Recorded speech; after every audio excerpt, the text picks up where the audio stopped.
All right. Welcome, everybody, again. Happy Independence Day weekend. We are at another Oklahoma Archery podcast, and we got Dustin Leader and Mike Tallent in the house. We're going to come do a little bit of recap on their wins at Metropolis. Conquered the swamps. How you guys doing today? Good. I'm doing pretty good. Good to be back on dry land. For sure. I can finally walk without slipping. I was going to say, people don't realize when you're sloshing around in the mud up there, your hips and your knees take a beating more than anything. That's if you can actually not fall down. Everything is sore because you're shuffle footing around for miles and miles all weekend trying to find a good foothold. So yeah, it's worse than like walking in sand, just not getting anywhere. Yeah. Yeah, I will say I got my steps in, taking extra steps getting there. Yeah, it's just archery is a physical sport. It's a 3D is an outdoor event. So, you know, the conditions aren't always going to be what they are, but you guys both came up there and put a showing on. Both of you have been just right near the top all year. So how's it feel to be number one rolling into the Classic? It definitely feels good. Like finally getting a little momentum here towards the end of the year. So that's always nice. I was going to say, for me, it was just a surprise. I figured I'll be, somewhere up there this weekend, but I didn't know I'll be winning it this weekend. Yeah. I think that's the second year in a row that an Oklahoma shooter has won the semi-pro division at Metropolis, because Ronnie Plummer was last year. Yep. If anybody's seen Ronnie Plummer, tell him we miss shooting with him. I know his kids racing go-karts or box derbies or something like that, but I sure do miss seeing Ronnie out there. We put him on the milk carton and haven't seen him come show up yet. So if anybody has whereabouts on where Ronnie Plummer is, Ronald Plummer, we want you to come shoot your bow, bud. We miss seeing all of you. So we put a hit out on them. We got a list out on the Oklahoma ASA Facebook page for everybody that we haven't seen all year. So I don't know if it's appropriate to put a hit list out on people or not, but it's just to get them to shoot around a 3D. That's all we want. So walk us through kind of what your prep for specifically Metropolis is, because it seems like every year it's either 110 degrees or it's very, very rainy. It's very weather inclement, but the trails aren't bad. It's not uphill. It's not downhill. It's not, I don't think it's too terribly dark. So what do you prep for going into a range that shouldn't be tough, but is going to be brutal? I just prep just about like all the rest of them. I don't always seem to get a ton of practice in, so I just usually before I go to one of the national shoots, I just try to put as much time in as I can, behind the bow and just making sure my equipment's ready to go. I don't really prep anything different than any other shoot. So show up and spank Carl Shipley's ass on the weekends and then go up north and do it again. Yeah. Sometimes it works out. What about you, Dustin? Is there anything specific to Metropolis that you look forward to or that you're going to have to deal with as far as the elements go? As far as elements go, it's just hydrate. Just bring a bunch of electrolytes. If you think you have enough, you don't. You just need a lot more. And then check your sight tape, because you're right there by the river. You're in a higher elevation. Go ahead and hit the bags. Make sure your 20 is 50 on. If you need to change your sight tape, just do it. Fair enough. I used to go get the when Kelly and Mark had the mobile IV place, I'd go to the team shoot, the IV trailer, and then shoot my rounds Friday, Saturday. So I'd be a little depleted for the team shoot, but I knew Friday coming in I was going to be juiced up and ready to go. So I like the IV hydration. I feel like that's the best bang for your buck as far as is your body going to keep it? Because you can drink all the water in the world. If you don't have the salts and the minerals and everything in you, it's just going to run right through you. So knowing that it could be over 100 degrees and very, very humid, or it could be pouring rain from the sky.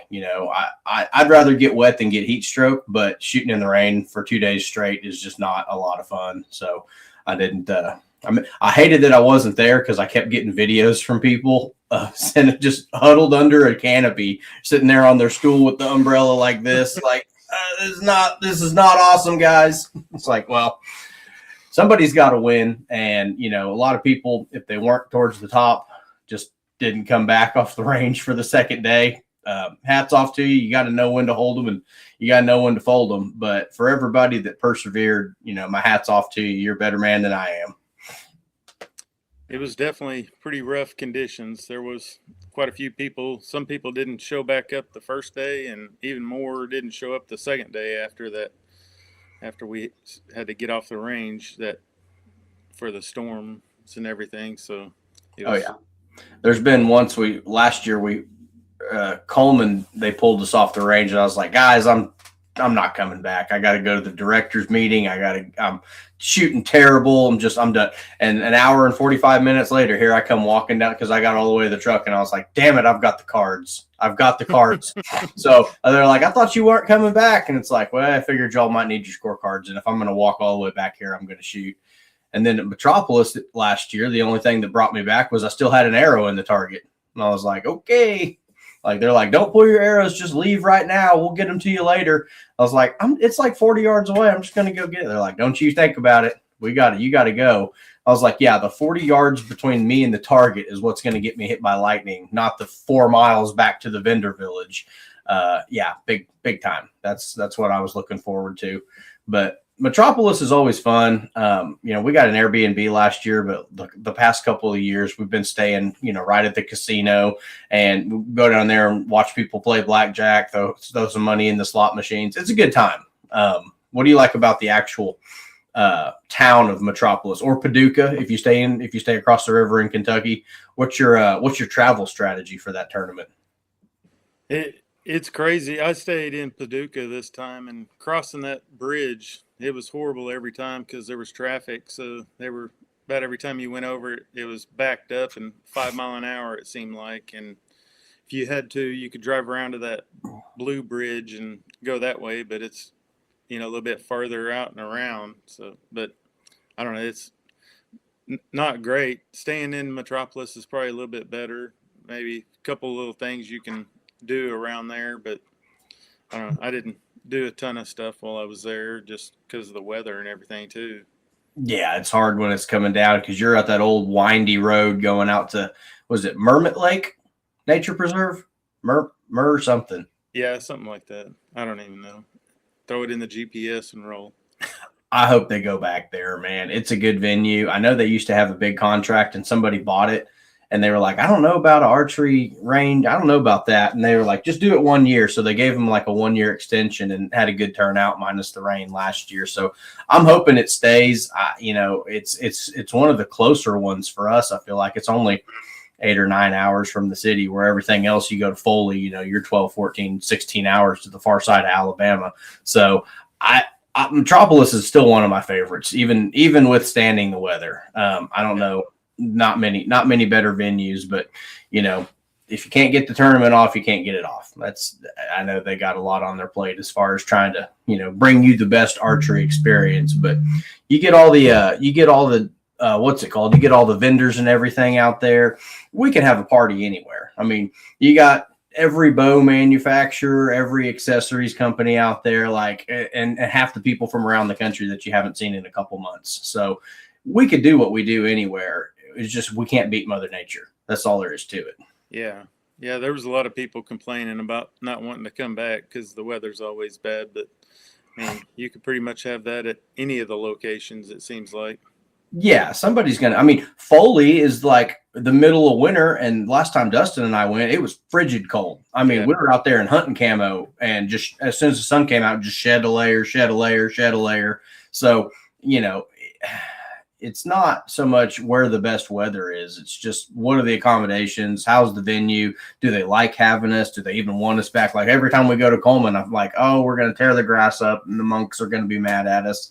Like I know that it's beautiful. I mean, they spend all year taking care of that place. And then here comes Bubba Joe Redneck in his dually F450 and just destroys the entire field trying to get out of there. It's like, man, I hate that, but I love shooting there. It's a great venue. It's real pretty. I wish we had some of them that were closer. I guess my question is, as far as like the landscape of Metropolis, what Oklahoma range is closest to it? Like what looks like Metropolis if you had to pick a couple from Oklahoma? Well, I don't know. I mean, there's several ranges, I guess, around. It's just got real thick canopy, but it's still open, underneath in there, and I mean it's pretty flat, not much elevation change. So, I mean, there's a lot of areas around Oklahoma that's kind of similar. Just some of our trees aren't as tall in most places around here. So, but I mean, there's a little bit of dark. It's kind of dark, but just not overly dark. You can still kind of see through the trees down in there. But I don't really know of an actual ranger that kind of matches up perfect. The new one down at Muse, Fort Tracy, with Garrett and Bobby Finley and all them. Mm-hmm. It looks, driving in, you've got the big, it's like shaded, but the trees are very separated and they're very tall with the canopy way up there. I was driving in and I was like, this looks kind of like Metropolis, but then you get where their actual range is and it's got a little bit of elevation change. So it's got that kind of tree cover in there, but that'll be an interesting one to go to next year. I'd like to see it before Metropolis just to get people kind of ready for it. Mm-hmm. What about you, Dustin? Is there anything you've seen in Oklahoma that looks similar? Somebody hadn't been to Metropolis yet. What can they expect? I was going to say, for the lighting and kind of trees and everything, Choctaw is pretty close to it, in my opinion. Other than that, there's like little nitbits here and there from every other shoot that looks almost identical to Metropolis. Yeah. Besides the trees being smaller at Choctaw, most of, there's a lot bigger trees in Metropolis, but I mean, it's kind of about the same type of lighting. Yeah. When it gets around to Metropolis, because it's later in the year, I'm usually moving to the yellow filter high vis lens from Doc Clear Targets. As I'm trying to say, that's always what I'm pulling out for Metropolis, because it's like I want to keep my small aperture in there as long as I can just to get the clarity out of it. But a lot of times it ends up being a little bit too dark. So I put that high vis on there when we get back in the trees, and it seems like it kind of brightens up my sight picture a little bit. So I'm doing everything I can not to go up an aperture size, and maybe it might bite me. And, sometimes it's good, sometimes it's not, but I keep it as small as I can for as long as I can in the summer. And then you go to some ranges where it's just too dark. Like you gotta make a change. So there was definitely a few times that we needed flashlights. It was so dark just from the cloud cover and everything, and some of them, it was pretty tough. Yeah, that's when it's sunny out. When it's overcast and cloudy, you might as well take your lens out. Like it just doesn't. I don't know. I've never shot my target bow without a lens to see where it hits, at 20, 30, 40, 45 yards. So I have no idea if it still hits behind the pin or not, but I would probably need to test that theory before going up there next time, just because if it gets super dark, take your lens, take your clarifier out, put it behind the shoulder and let it eat. Yep. Always aim for the 10 ring. Yeah. You kind of put it behind the shoulder, a little high, a little back. I don't know. There's a lot of targets where it seems like if I could just see the silhouette of them, I can do pretty good. Like the Wolverine, where it's at. It's dead middle, and you're just bobbing in and out of it the whole time. But you get like the opposite of that being the bighorn sheep. I just can't shoot him because I get lost in the, he's this deep right here. So there's no once your entire housing is in him, there's just not much you can do. Yeah, there was several targets that I was just trying to find silhouette, just trying to put it in that area because you couldn't make anything out. It was just, they were so dark back in there. So how big an aperture or scope housing do y'all run, and do you use it for kind of verifying your number? Like, are you looking at like how's he look in the aperture at all? Are you ground judgers? You both shoot unknown, so I think would like to kind of pick your brain a little bit on the strategy for picking a good number, judging it, and once you draw back, what's it look like in the housing? Do you know if you've undercut him or overcut him? I'm running the optimum 35 on mine, and I mean I don't use looking through the sight to judge or anything. I ground judge just because I don't have a chance to really practice on targets. So most all my practice is just judging from the ground. So, but I mean, normally I just get a number and set it, and I mean, just depending on what I can see on the target as far as something to aim at, I may add or subtract some yards off of it just to kind of rise or fall in there if you got something actually good to aim at. But I mean, other than that, just get that number and run it at it. Just trust it. What about you, Dustin? Yeah, pretty much just like Mike said. I run the Shoot Optum 35. I don't know how to look at it and see from my scope in order to figure out the yardage. I ground judge that first, and then if my number, most of the time they keep the targets about average, so you can get roughly what you think it is. And then for me, I've been trying to listen to the arrows, seeing how many taps for me it takes to get there, and then go off either if I want to aim upper or lower, and adjust yardage from there. There you go. So you kind of, if you're not leading off, you got a number in your head. You've already dialed your scope, and then you're using those next 2 or 3 arrows in front of you to kind of, that took a little while to get there. Better add a little bit, or aim upper and let it fall into lower. Yeah. Or if you think it's a little closer, aim lower and let it rise. So, best case scenario, if you've got something to aim at in the upper or the lower and you're pretty confident on your number, are you playing the rise, the fall? Or are you just seeing what on the target is there? If there's a spot or an arrow that you want to aim off of, let your number, do you let your number tell you your spot, or do you let your spot tell you your number?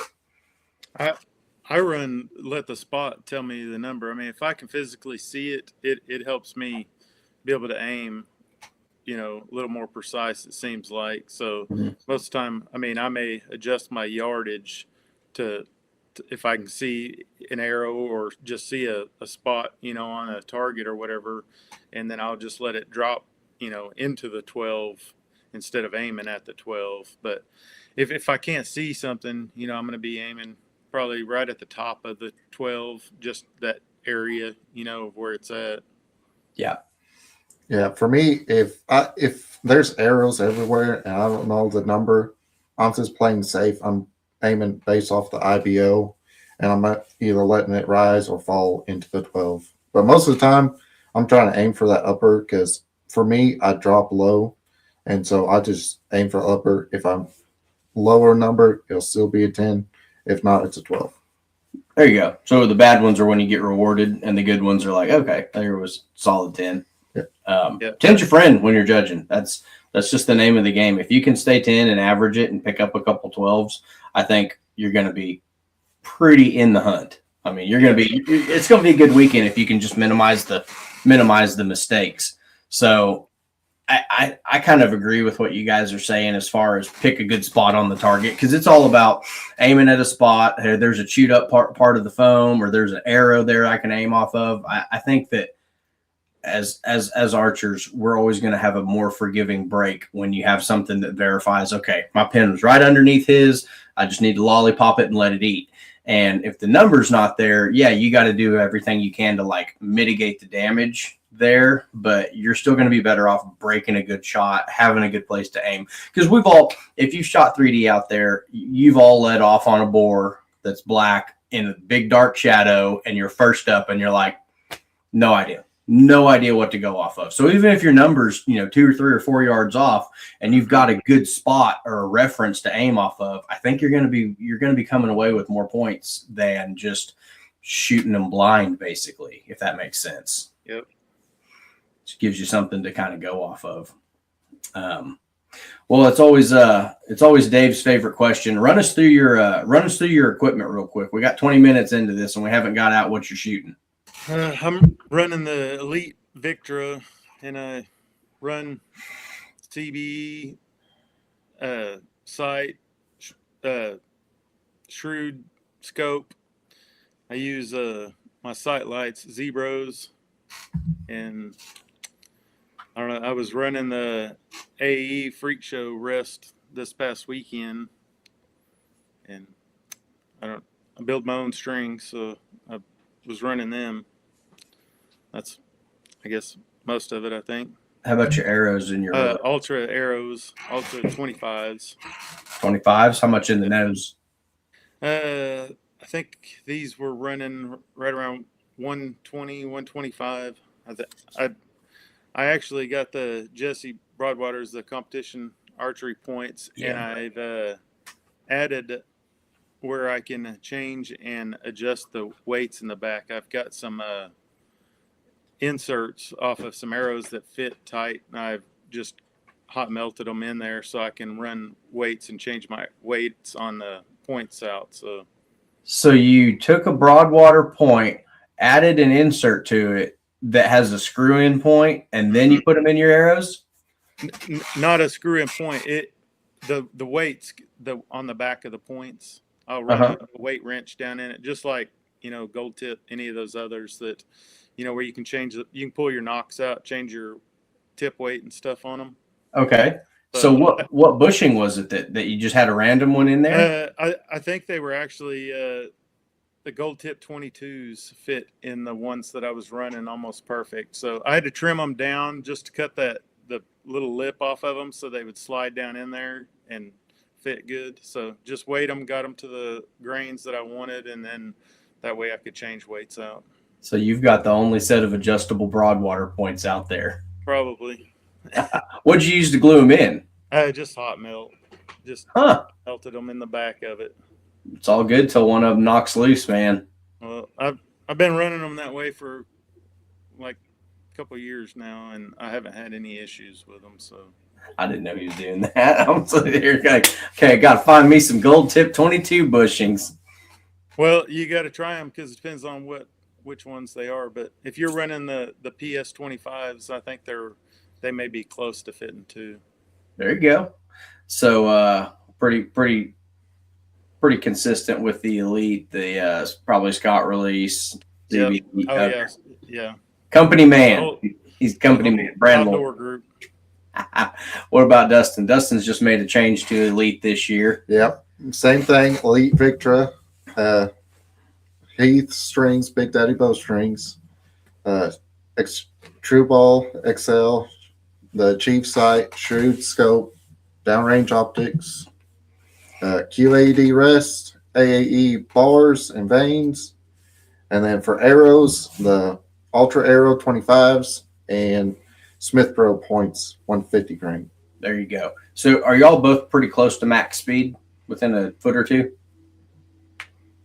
I was running like 285 somewhere in that area, so it's right up there. Dustin's speed limit's a little bit higher. Yeah, last time I checked, mine was 294. 294. That's good and safe. I mean, depending on the chrono, you never want the chrono to disqualify you. So always, 97's pushing it. 98, you're a crazy person. But 94, 95, pretty safe. Safe bet. I think I'm 283, 284, depending on the chrono. My limit's 288. So if I ever bump up to 50-yard class, I don't know. It's like, well, I'm not going to run less point weight. That's for sure. I'll just take the bow up from, 67 to 72, 71, 72, something like that. But do you build the arrow for how the bow likes it and then get your poundage to get the speed later? Or is it kind of just as fast as you can get it? What's the strategy for putting the setup together? Because a Victra is a 37, 38 axle to axle. It's not what you'd call a real fast bow. Do you have to pull a lot of weight to get it to speed, or do you just kind of build your arrow around that?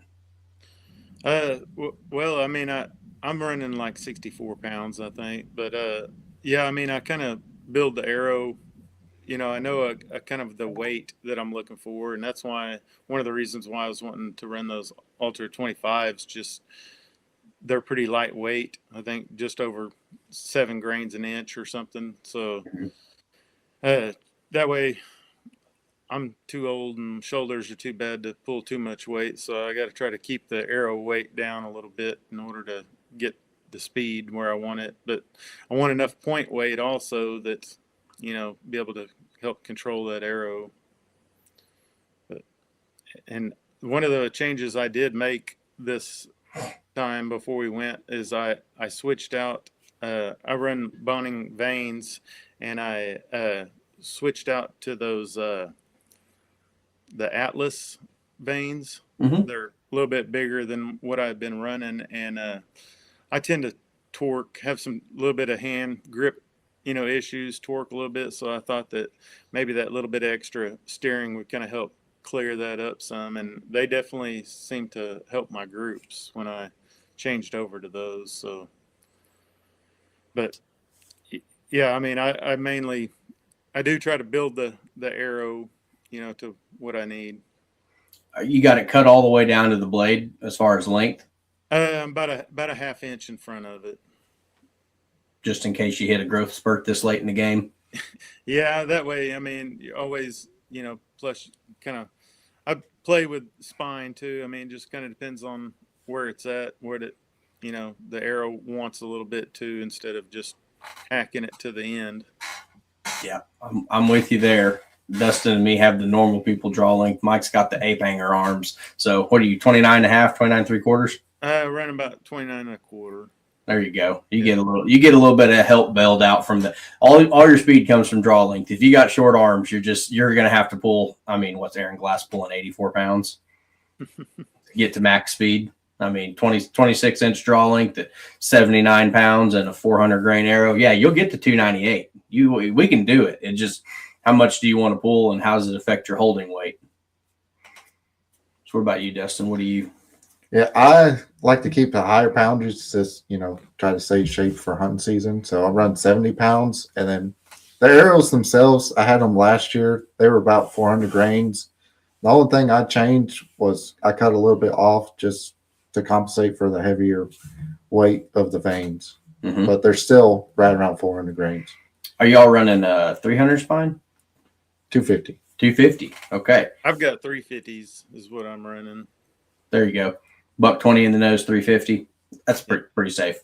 Short cut for cutting it half inch in front of the blade. I go between, if I run in 140, I can get away with like a 350 spine. If I go 150, 160, I need to drop down to 300. So it's like, I don't want to cut them off because then I'm done with them. But I would like to run a little bit, as much point weight as possible. But shooting known, it doesn't matter. I'm just trying to prevent kickouts. And I feel like if you've got, anywhere above 140, 150, it's going to be a little less. Because, I mean, I had 3 of them this past weekend. One of them kicked into the 12, one of them kicked into the 8, and one of them stayed 10. So I'm just thinking about building arrows with a $180 in the nose and shooting 70 pounds. It's like, well, it's a heavy arrow, but man, I've been hitting what I'm aiming at, and I shoot with guys in the K45, and they put them in there all the time. And if I got something to aim at, like I don't shoot a lot of uppers, but if you mark it up good and it's a shiny bushing down there, yeah, I'm gonna take a run at it. I'm not scared of kicking out, and then boom, here it kicks out, and it's like, well, can't be mad. I made the shot. I picked a spot. I made the shot. My arrow hit there. I did everything right. Sometimes you just catch a bad break, but the more point weight you can run, you don't got to worry about the wind, and you don't got to worry about the kickouts, and you get them broadwater points, they're going to shred that arrow. I mean, and I run the Smith Brothers right now because when you doink them off the rebar in the javelina, or you shoot them into the brick wall behind your target at home, they're good to go. Like there's nothing you can do to hurt them. And I know some of the broadwaters are like that too, like the black ballistic ones. Mm-hmm. There's some of them that, like the target ones, can be kind of soft, but there's one of them that's like super, super hardened. I don't know which model it is, but if you know. That's the ones I run, are those black ones. The 3D ballistic. Mm-hmm. Yeah. So the black ones are the tough ones. And they're about yay long on your point. So watch out. Do they hit the same spot as a regular point, or do you kind of got to change your point of impact?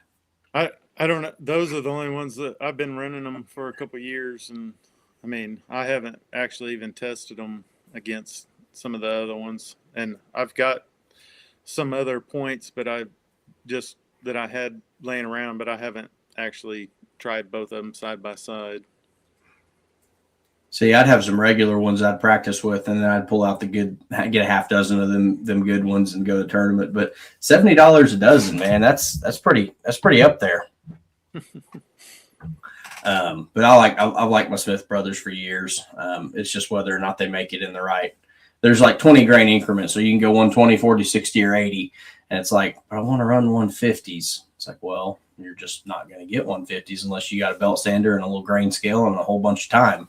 Sit there and file a them back. lot of theirs are solid on the back where they're full, so you can't do kind of how I did on those ones that I'm running because there's nothing in the back to put on them.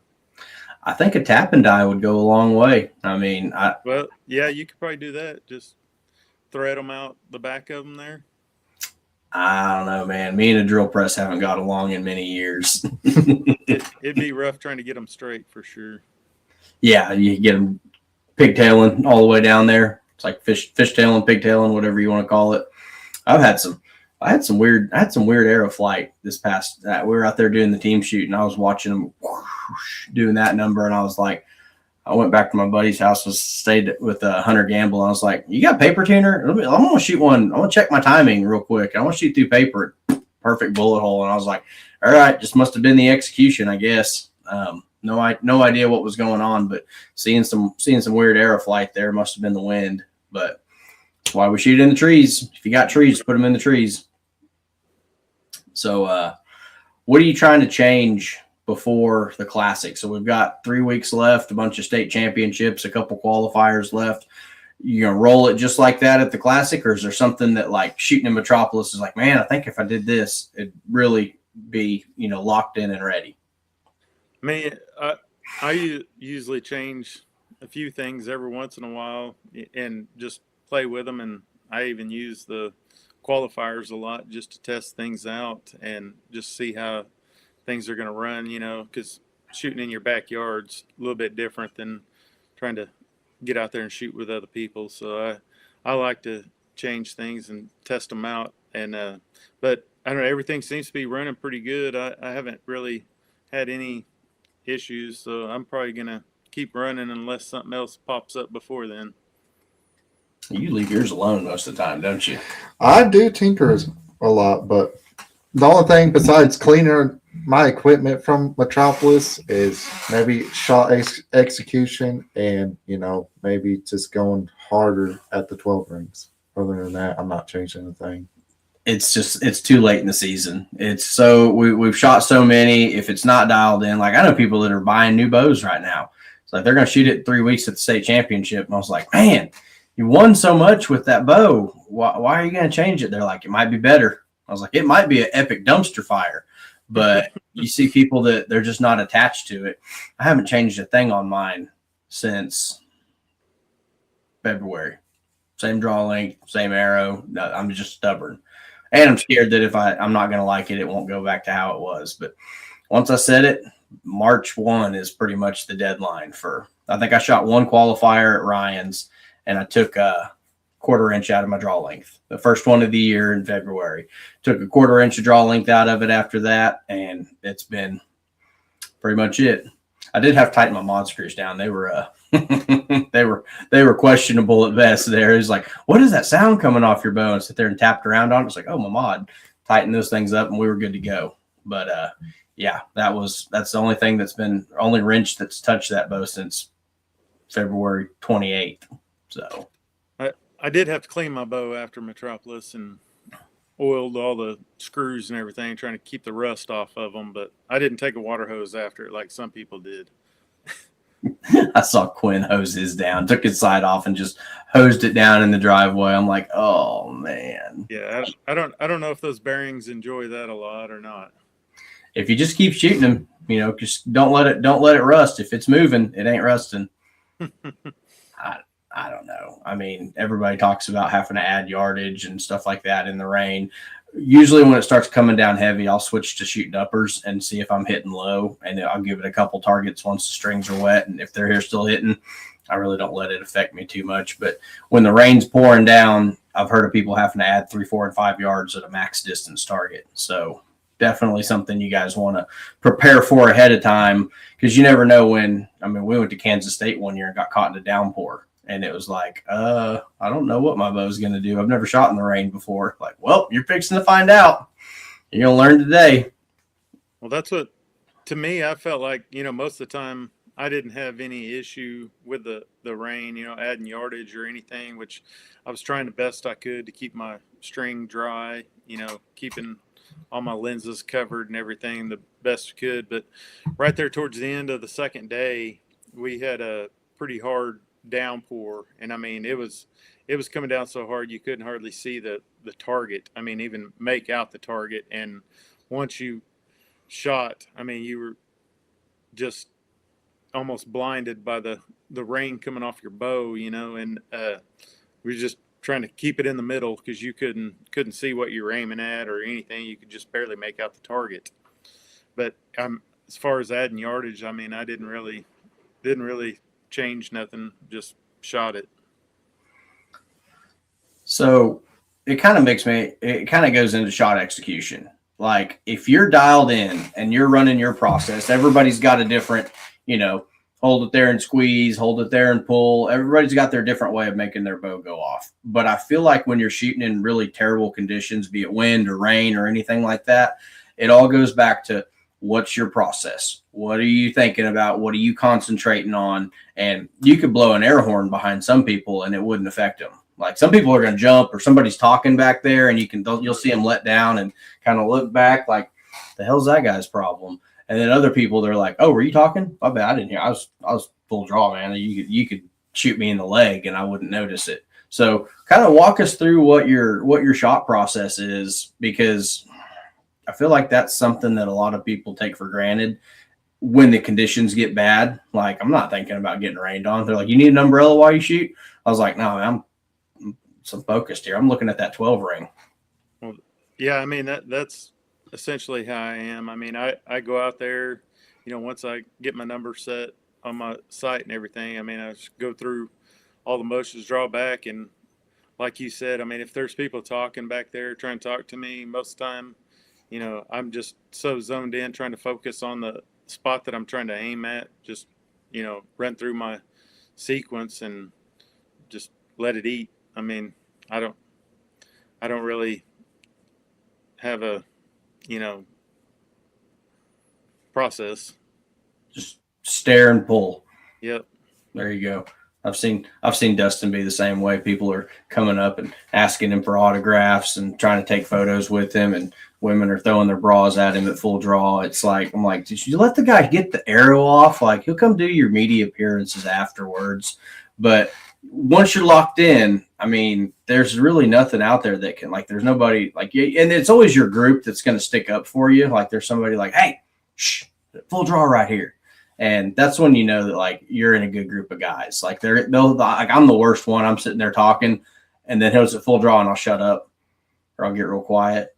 And then he'll shoot the arrow and I'm right back into whatever story I was telling. But it's like your group, your 3 or 4 guys in your group are going to watch out for you. Like somebody walks down the trail being loud, you know, some of them won't even, like if you're walking through the lane and like somebody's at full draw, you'll get to that group and just kind of stop, because I don't want to have like crunching on the leaves or sloshing through the mud or anything like that. That's just course etiquette. Mm-hmm. But a lot of times you'll notice your group just turn around and kind of wave at somebody like, hey, shut up, he's at full draw. And not that we're not the PGA. We're not professional golf. We can get out there and cut up and everything, but you know, a little bit of etiquette goes a long way as far as, you know, just don't be excessively loud if somebody's trying to crank a shot off. Like it might be some money behind it. You know, you don't want to cost anybody their concentration. You don't want to cost them money or anything like that. But on the other hand, they need to be concentrating. You know, if you're listening to a conversation back there at full draw, you're not focused. Your head's not in the right spot. You're thinking about, man, we're going to go eat at Fat Ed's, or I'm going to get out of here, change my socks and put on a good playlist and, you know, get on the road home. You got to have those cold, dead eyes where it's just like game face on all the time. Yeah. I mean, unless something's kind of in front of me in my peripheral vision, I mean, that sometimes can, you know, affect me to, you know, cause me to look off or something, where then I just have to let down, try to start over. There's a group in front of you walking down to the target while you're like, hey. Exactly. Yeah. It's a safety concern. So really, you just don't want me to get firing arrows down there and be at the target. Hit a branch, hit a limb, man. Tragedies happen all the time. Mm-hmm. We'll turn this ASA into a tack shoot real quick. Yeah, think about that. nickel nil on the stake. They're 5 feet behind their stake all of a sudden. I was like, come on, guys. I haven't shot anybody in at least 2 years. I mean, just make sure it's lethal. You don't want them limping away from it and telling everybody, oh, I got a shot in the leg or I caught an arrow in the hip.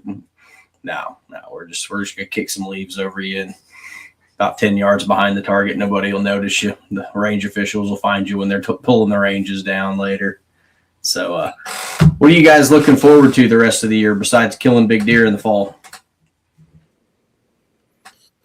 Just finishing the season out strong. Kind of, I mean, I don't really have anything planned. Nothing planned. You going to any other states besides Oklahoma for their ASA championships? I'm probably going to try to make at least Arkansas. I think I'm going to see if I can do that one. Texas, possibly, kind of see how things go.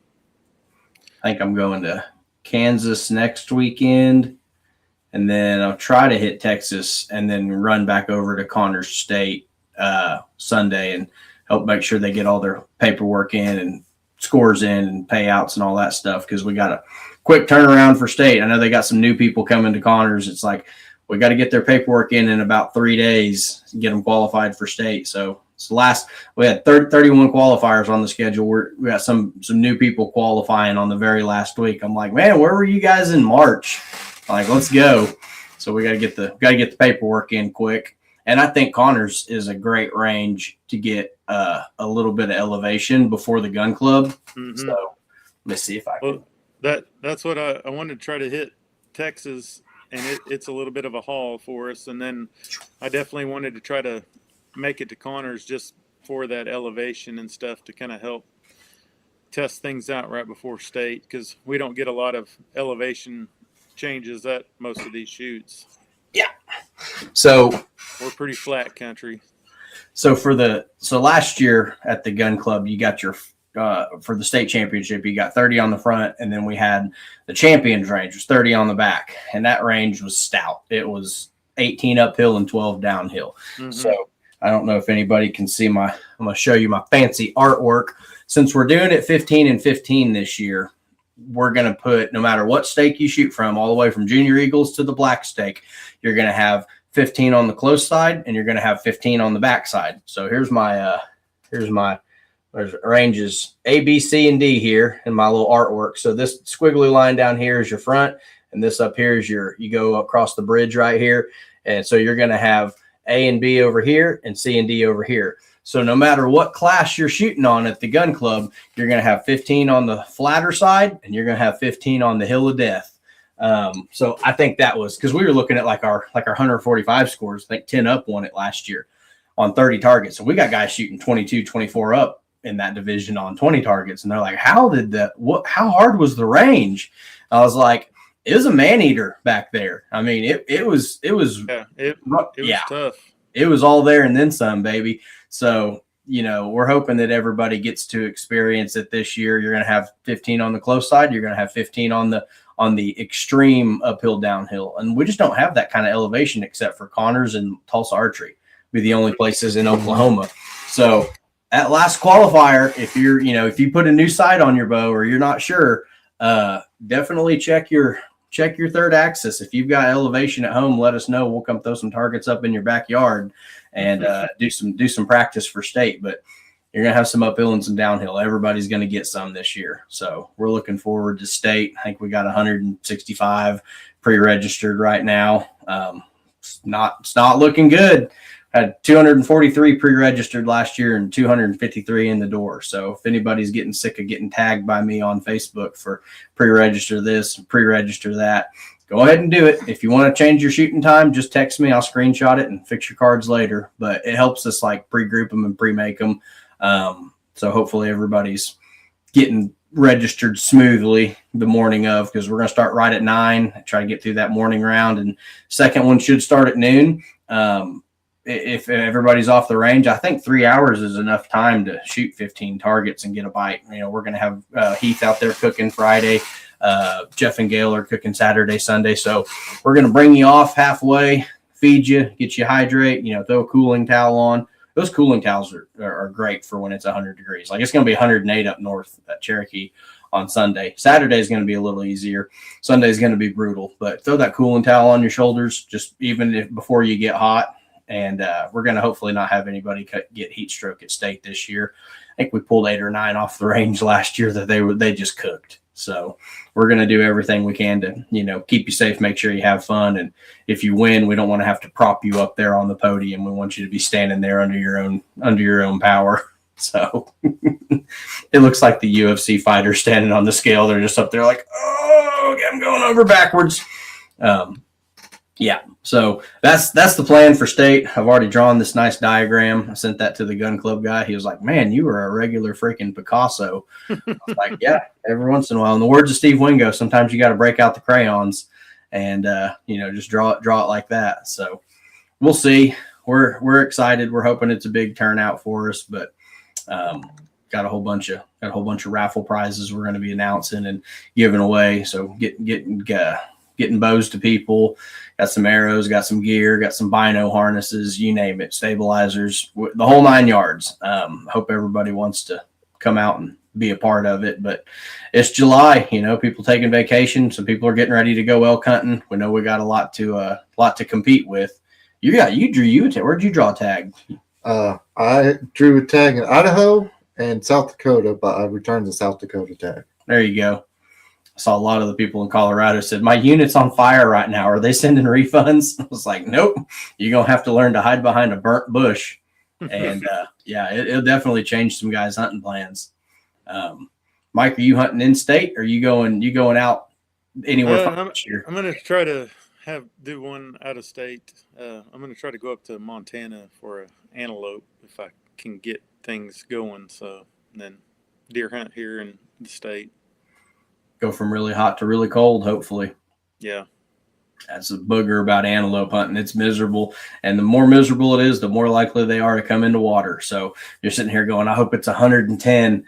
And then you realize you got to sit there in a black box all day long. And you're like, man, I wished for this. This is a terrible life decision. Well, before we hop off here, guys, take a second. Thank any sponsors, anybody that's helped you out along the way, and make sure and drop your social media so anybody out there can follow along with you as you're going to these, different shoots, or if they want to pick your brain on your setup or figure out how to make a custom Jesse Broadwater adjustable point weight system. Drop your social medias in there for how to get a hold of you. Choctaw Archery, Haskell over there, he's kind of helped me get things going and kind of help me along the way. And my social media, mainly I do Facebook, and it's Mike Tallent, so you should be able to find me on there. I have Instagram too, but I think it's talent.mike or whatever, but I'm hardly ever on it. So I was going to say, for me, I can't thank enough the outdoor group for letting me shoot Elite and Ultra arrows. And then for, where to find me, it's like Mike says, Dustin Leader on Facebook, and then Leader_arrow trails on Instagram. There you go. Well, that's where to find out. That's where to find them. Go pick their brain. Come shoot with them. These guys come out just about any weekend at an ASA event here in Oklahoma or across state lines. You'll find them. Go shoot with them. Sign up for the team shoot. You can shoot with them. You can pick Dustin's brain on what it's like to execute a shot at 50 yards. We just keep moving him back further and further, and he just keeps winning and winning. So I don't know. If he keeps it up at this rate, they're going to make the judgers go to 60 yards next year, not just the known guys. So you can blame this guy right here for that. Distance is always the great equalizer, I feel like. So I'm looking forward to see what they're doing. I hope they get the 145 guys a 60-yard class so they have somewhere to win out, because there's freaking 35 of them going to be there at state. There was 28 of them last year, I think, in 145. It's getting bigger and bigger, and we don't have anywhere to move them out to. It's like, well, what are you going to do with them guys? I'm just going to let them keep cannibalizing each other. It's like a freaking Shark Tank. But appreciate everybody listening in. Go pre-register for state. We got 3 chances to qualify left. Back 80 this weekend. Randy Duran's got a brand new range at Magnolia Ridge. That's down in the southeast corner of the state. He runs the Texas range too, so he's not a first timer. He's been around the block a bunch, and we're going to finish the year out with a reschedule of Connors. They had a torrential downpour that washed their road out. And he goes, man, I really want to get a second qualifier in on the schedule. Is there any weekend that's free? I was like, yeah, you can have the weekend before state. We also got state championships on those weekends. So next weekend you got Kansas, Arkansas. Weekend after that you got Texas, Missouri. Please, if you're able to, go support those other states. I know their state directors would love to have you for all the, end of year championship conclusions. They've been working hard all year. So go support those other states if you can. If you're not qualified, come on out and join us. We'll make sure to get you qualified before the big date. And we'll be at the Oklahoma City Gun Club Friday, Saturday, Sunday, July 24th, 5th, and 6th. 2 shoot times, 9 and noon. You got to shoot 15 targets on each one. So if you're only planning on being there one day and you select the 12 o'clock time, you're not going to be able to shoot all 30 at 12 o'clock. You're going to have to come back and hit another time. Just to clarify that for everybody. I had a couple people that picked the same Friday at noon. And I was like, well, you got to have a second one in there, Bubba, or you're just going to have to shoot really good on 15 targets and hope that score holds up. But I don't think that's the strategy if you're trying to stand on the podium. Custom buckles, custom plaques for our winners. We've got banners are on their way here, and we're getting ready to go make I'm spending my holiday weekend making the most of best of trophies that we did in 2024. So we're going to have just a sign-in sheet when you turn your card in. And this is kind of important. I'll try to not drag this out, but this helps us a lot. We got about 9 trophies that are best in class, most improved, most likely to dry fire your bow. We got a new one this year for furthest bow throw. We all know who's going to win that one. We've got archery parent of the year. We've got best in class. And we did it in 2024 where it was $1 a vote. We're not going to charge you $1 a vote. Just you get 1 vote per category. Just do the 1, 2, 3, 4/5. One vote per archer. And then if you would, the other 2 important things that are going to be on that table is please nominate somebody for our 2027 Western Region Hall of Fame classes. I take those pretty seriously when I'm having the guy make the plaque. So you'll have nominations for the 2027 Hall of Fame class. And then we'll also have a little brief 2-page survey. Talks about what you liked this year, what you liked, what you didn't like, what you want to see more of, what you want to see less of. And then it has kind of the what'd you like about the gun club? What did we do good? What can we improve on? So we're all ears. We're trying to make it as good as we can for you guys, but we do need your feedback. Even the people that said, what do you want to see less of next year? And they wrote Neil right in there. So that was my favorite one. I'm pretty sure that was Scott Shields, but I can't verify it. They are anonymous. If you want to call back or anything, you can leave your number on it or your cell phone or your email address. We'll reach out to you. But they are anonymous. So, you can say your piece and not worry about any kind of retaliation or anything like that. But appreciate everything. Everything's done this year, especially you guys showing up, week in and week out. I'm looking at the Shooter of the Year races now, and it's like, man, we got guys that are out there fighting for it, and they're showing up on every range to look at targets, to judge them, to get practice under pressure. And I think that's been why we've seen so many of our Oklahoma guys wind up on the podiums at Pro-Ams. It's like, we're shooting. 3 weekends of local, go to a Pro-Am. 3 more weekends of practice, go to a Pro-Am. And we're seeing the results. Every Pro-Am, I try to put the big list of people out there, and it's like we're seeing more and more Oklahoma people right up towards the top. And that's just it validates everything that I try to do here, because local stuff's, a qualifier is fun, but it's just a practice. It's a fun shoot. Like, we're trying to get ready to go to the Pro-Ams. We're trying to compete on a national level, and you guys are out there doing it. So my hat's off to you. I appreciate it. Thank you. I didn't know if you wanted to throw out, you were adding a pro class to the state championship also. If they get 5, we're going to do an open pro and a known pro class. We will have a buckle made for you. I've already got the custom plaques. All we got to do is have your name and your score put on there. And I've got the custom banners as well. So if you can find 5 of them, and I think for the open pros, we'll have Brad Yules, Ryan Thomason's coming out of retirement, Chris Hammond, Scott Hamlin, and I invited Chris Hacker. I invited Nathan Brooks.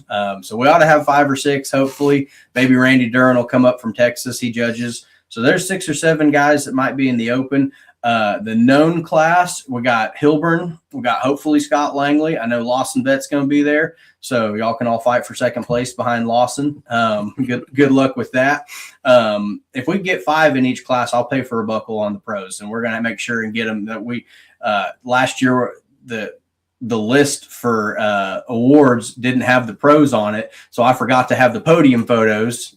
Chris Hammond's they're going like, what? Well, you forgot me. And I was like, oh, dude, I just used the printout from the website. I didn't have you on the website. I'm so sorry. So, Chris, if you come win state this year, again, we're going to make sure and get you on the podium. And I already ordered extra plaques for both known pro and open pro, the custom ones. If you get 5, just like every other class, we'll do a buckle for you. We want to invite them because they're getting ready to go to Coleman just like the rest of us. Pros need to practice, and a fun round is not shooting under pressure. Like we got to have some money in it. We got to have some belt buckles on the line. We got to give them every chance they can to get ready for Coleman too. So if you're a pro out there and you're listening, or you got buddies that live within a state or two, call Jeff Rainey from Kansas, call Jeff Boydell, all the Kansas guys, all the Texas guys, see if you can get them to show up. And, we want to reward you. We want you to be a part of state, because it's kind of lonely being a pro. You just get to shoot fun rounds all the time. Like, what are you going to do? What are you going to do next year? No. They're kicking you out. You're done. You're done. No. You got second, first, and what else? 12th and like 4th or 5th, something like that. He's gone. No. Scott Parrott, get him out. Get him out. Give them boys some relief in semi-pro class. They're moving straight up to the top. We're going to make you shoot with Brad Yules every weekend. Fun round. Fun rounds. Between the two. You can shoot with the kids. You shoot with the kids, right? Just over the top of them. Just let them get up there on the yellow stake. All right. That's all I got, you guys. I appreciate you. Congratulations again on winning the first place of the Metropolis Swamp Archery Contest. I hope the next one's dry for you, but stay out of the heat and come see us, all right?